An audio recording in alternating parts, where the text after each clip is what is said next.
I think that the trends with respect to globalization make some of the stakeholder questions more difficult, because one of the purposes clearly stated and clearly understood with respect to globalization is where can production or where can various business functions be performed most cheaply.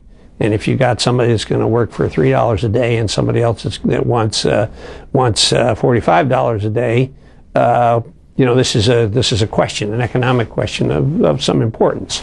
And so globalization, particularly with moving production and so forth offshore, makes the differences between treating your stakeholders well and operating solely in the interest of your stockholders makes the contrast much more stark. It sort of casts the issue in really bold relief. It's not like, well, we could treat our employees better. We could give them better wages and better benefits, and it would cost us a few bucks extra per hour to employ them. We're talking about large differences.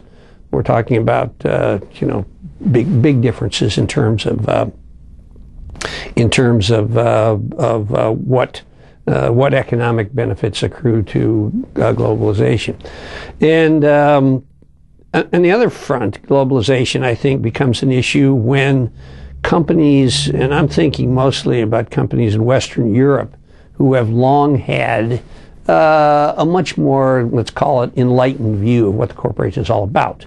And they have, corporate social responsibility, as we call it, has been kind of a fact of life in Europe for much longer than it has been in the United States. And I would argue that you've got sort of competing pressures here.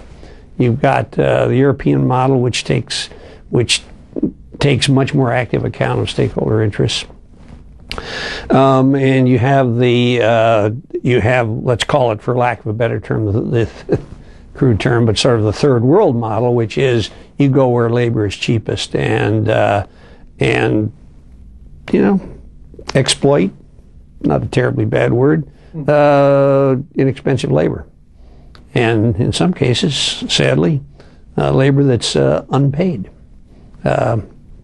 So, at any rate, these are questions that have to do with competing pressures on firms in the United States.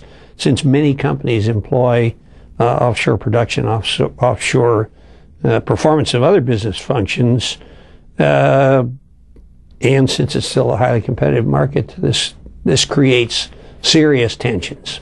It makes the problem of treating your stakeholders with respect and as partners in the process more difficult, because it can be costly.